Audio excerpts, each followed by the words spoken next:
the aggregate of our joy and suffering.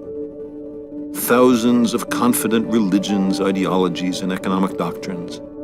Every hunter and forager, every hero and coward, every creator and destroyer of civilization. Every king and peasant, every young couple in love, every mother and father, hopeful child, inventor and explorer, every teacher of morals, every corrupt politician, every superstar, every supreme leader, every saint and sinner in the history of our species lived there. If you saw any of these time lapses, photos of the Milky Way, you know that it's not very easy to take photos of the night sky. It is possible to capture amazing images with very simple equipment. Sadly, in order to do that, you need to know a couple things. In this video, we're going to cover the 5 recommendations, essentially, that I would recommend to have the settings on to capture and do basic astrophotography. Mostly what we're going to be focusing on in this video is actually how to do Milky Way photography. So as you can see, these photos are all taken with a very simple setup, not having any gear besides a simple camera, tripod, and really fast aperture for your lens. So let's get started. Let's cover the first one. So let's cover the first thing that you really need to understand about astrophotography. You need to understand the right settings to set your camera on in order to get as much light into the sensor as possible. The reason for that is that because it's so dark, you need to have the right settings. So you got to work with your ISO, you got to have a very wide aperture on your lens, and you need a lot of exposure time in order to capture those stars. So normally when the sun's out, you have a lot of light to work with, or when it's about golden hour, you still have a lot of light. But when it's finally starting to get pitch black, you're gonna need a lot of the right settings in order to get that started. So first things first. So with the exposure time we'll cover later, but we're gonna focus on ISO and the aperture. So in most cases, you have ISO, which is essentially the gain. For those who know a little bit of electrical engineering, is the sensitivity or the gain that a camera sensor applies to its sensor in order to get more light. So in this case, when you're setting up for astrophotography, you're going to usually go in the range of, let's say, 1600 to 6400, depending on how good your sensor is at capturing a lot of light. The other thing that you want to do is have a very wide aperture. So as an example, here's a prime lens. This is a Sigma 24 1.8 or 1.4, excuse me. That's designed usually for portraits, but because it's so wide and it's a prime lens, it could stop down to a very, very fast f-stop. The f-stop is essentially how wide the iris of the lens will actually open up to expose to the sensor. So in most cases, in this case, since this is a prime one that I will be using, we want this to be stepped down to the maximum aperture, which is 1.4. Then the next thing is figuring out how long you should expose for. Since depending on your situation, you may need to follow something later down I'll describe, the 500 or 400 rule. So now I would say, since you're going to be taking photos of the stars, you need something else that'll help out, which is a very sturdy tripod. And I would say a way to essentially mitigate as much vibration as possible. Hit your tripod or shake the camera just a little bit, it's going to be captured in when you do long exposures. So I normally have a timer release on most cameras, or I use an intervalometer. So either one will work, but just set a timer on your camera to at least 10 to 20 seconds before it even takes the photo. The next section that we're going to be going into, which I alluded a little bit to, was the right exposure. Let's take a little step back. Back when you used to do a lot of astrophotography with not mirrorless cameras, but with DSLRs, a lot of people would use something called the 500 rule.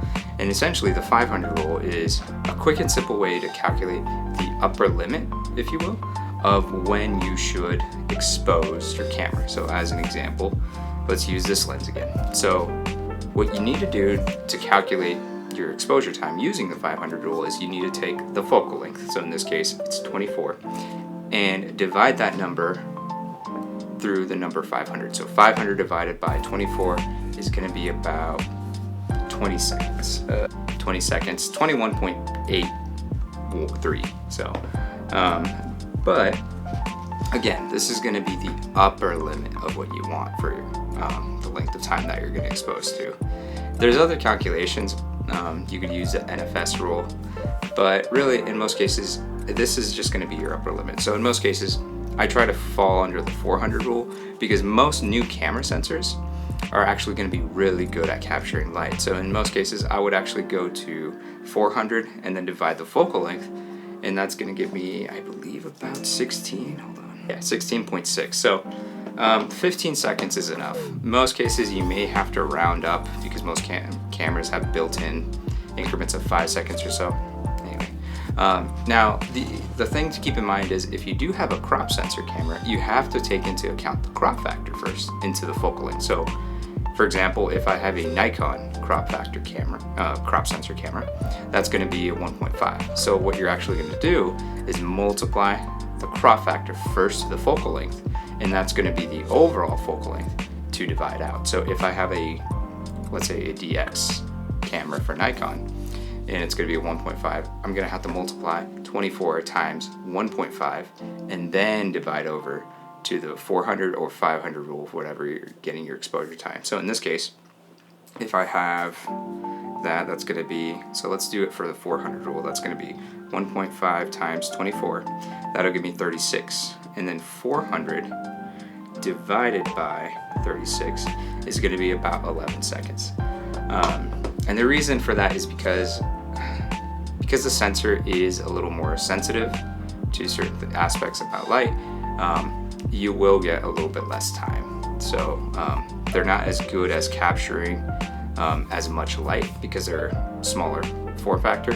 So the bigger the sensor, typically the better the capturing ability. For the next tip is location, location, location. When you're dealing with such low lighting, so to say, there's going to be some factors into it. So for example, light pollution, which is essentially exposure from certain types of light that we have, so city lights, natural fixtures, and other sort of things, are going to be affecting the quality of your photo.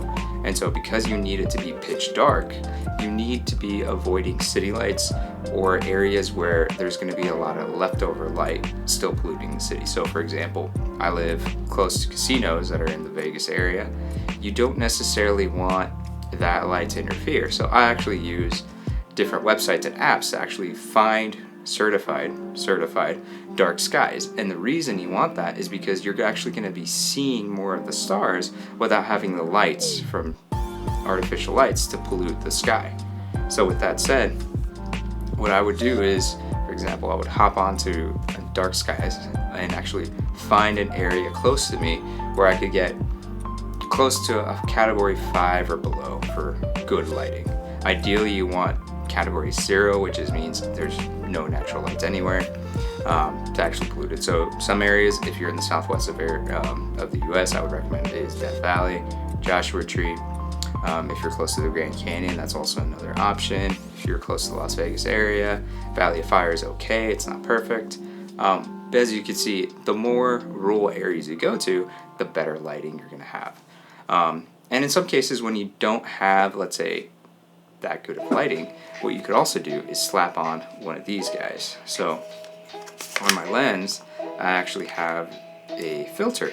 Specifically, this filter is made to block out a lot of that artificial light. This particular filter is actually by Hoya. It's their Starscape filter, and what it does is it's going to be filtering a lot of that unnatural light, so to speak, the fluorescent lights that cities give off, to allow you to capture the same scenery, but it's going to be blocking a lot of that light. So I'll show you an example of light pollution with and without this filter. And as you can see, having this filter on its own really gives you a little bit more of the natural tones and colors of the night sky. Final tip I have for people who want to do Milky Way photography is, if you can, try to practice, okay? So let's say you finally got your settings down and you have everything you need. Unfortunately, what you may encounter is some of your photos might have too much grain, so they'll have a lot of noise, or you expose too long and that you'll see the star trailing, or you'll have a lens who can't stop down enough to have such a wide aperture, and you'll see terrible chroma, you'll see that you're not getting enough light. So having your settings on the right setting isn't always going to be enough. So what you really want to do is practice. So we'll hop on to Capture One and kind of view some of these example photos that I took when I was actually out near Flagstaff, Arizona. All right, so we're here in Capture One, and we're going to go over a couple photos that I took near Flagstaff a couple weekends ago. So let's first talk about how light pollution affects a photo.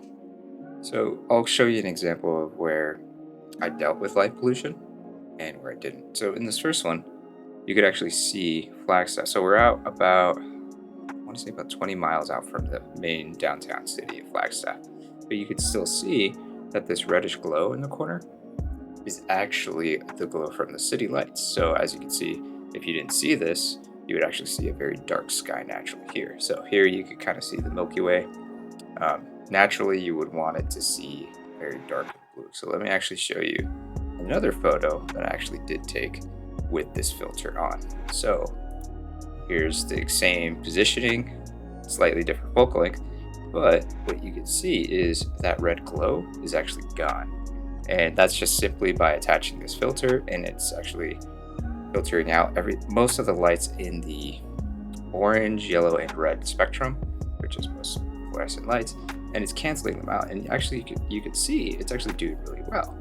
So if I just do a quick little adjustment here, you could actually see a lot of the detail here. So let me actually just go and add a bit of a landscape tone to it. Let's drop this down a little bit. Let's do about 3,000. And let's actually bump the tint up just a little bit. Too much. That's good. Contrast. Go. And brightness. We actually want to dim that down quite a bit, because the brightness is going to affect how much of the whites is actually going to show up. So, and the highlights is actually the stars. We kind of just want to bump that all the way up. Shadows, let's drop that down actually to show a little bit more of the contrast. The whites, and not too much of a difference. Drop that down. The blacks, as you can see, if you start neutral or fairly dark and you start bumping that up, what you'll notice is you'll start getting a lot of the foreground, in this case the campground, that will actually start to pop up. And if I actually zoom in here for a second, you'll notice when I was talking about the grain, you'll know what I'm talking about. So around, so you see all this kind of muddy looking pixelation, that is actually grain. And so that's usually what you want to try to avoid when you're working with higher ISOs. So this was actually shot at 1600. I probably wouldn't go any higher, thankfully, since I have a very wide focal length. But yeah, this is essentially what I mean when you're actually working with high ISOs. You want to start avoiding that grain. Later on in another tutorial, I'll show you how to get rid of this. But as you can see, our photo's looking pretty good. So let's actually undo that, and let's just leave this dark. And if we look carefully at the edges, we're also getting a little bit of chroma and chromatic aberration. So if you really zoom in, pixel peep, this right here, these stars are not looking the best. So let's actually just crop in a little bit. Get rid of that. There we go. And let's straighten this out as well. So let's straighten out the tool a little bit. Oop, that didn't work out. Let's do that. That's good. And let's do this. And let's see how that looks. Yeah, that's pretty good. Let's see, I probably would play around a little bit more with the clarity. Probably drop it just slightly just to get more of that cloud. And let's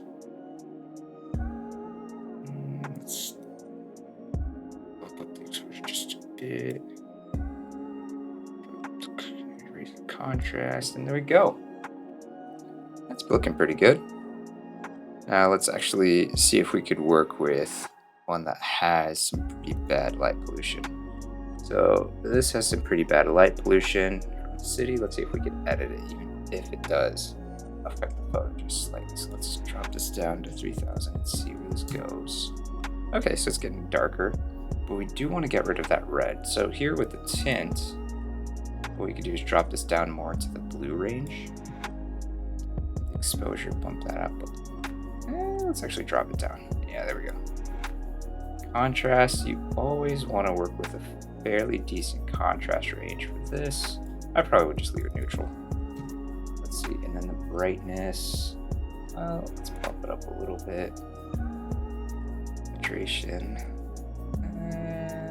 I think it's looking better if we go that high. And then the highlights, doesn't seem like much is happening, so we'll just leave it as B. Shadows though, that I believe will affect, the photo. So depending on how far we want to reach with the shadows, it could really affect the image. Let's actually just bump it just a little bit. Move the whites all the way, and let's actually drag down the blacks. Yeah, and there we go. Yeah, but unfortunately, as you can see, no matter how much we push and pull the colors, there's no way to really get rid of that red, cloudy red effect that's happening with the rest of the sky. And as you can see, if I really push this down to the extreme, you could actually see the range here that's actually being affected by the light of the city. So if you actually kind of look out here where the darker spots are, that's actually areas where the light pollution isn't affecting it too much.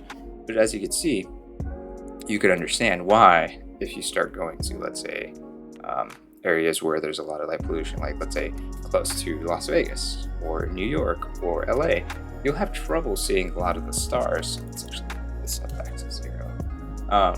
And I probably wouldn't advise people to actually be taking photos in fairly dark areas. I probably would be telling people the best way to actually take photos such as this is actually going out to very rural areas and taking photos. But yeah, that kind of just summarizes my basic tutorial on how really to edit Milky Way photography as well as take photos. So if you like this video, stay tuned. There's more astrophotography tutorials coming soon. And if you guys want to follow me on social media, make sure you follow me on Instagram as well as Twitter. That's kind of where I engage most of the people. And so in the meantime, like and subscribe and stay tuned for the next video. All right, thanks for watching.